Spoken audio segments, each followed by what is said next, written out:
তো কলিজার মধ্যে লাথি দিছ। তোমার মা ব্যথা অনুভব করেছে, কষ্ট করে ধৈর্য ধরিয়া থাকছে। হেরে মুসলমান, দুনিয়াতে আসার পর তোমার মা তোমাকে নিয়ে এত কষ্ট করে তোমাকে লালিত পালিত করলো, লালিত পালিত করিয়া বড় বানাইলা। আজকে তুমি বড় চাকরি পাইলা, বড় চাকরিজীবী হয়ে গেলা, টাকাওয়ালা হয়ে গেলা।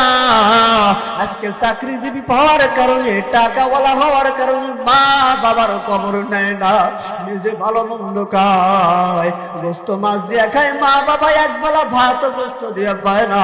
ওই সন্তান মায়ের কোনো খবর নেয় না, আছে না নাই? এই যে সাওয়ালি বাজারের কবরস্থানের মধ্যে কত মা ঘুমায় আছে,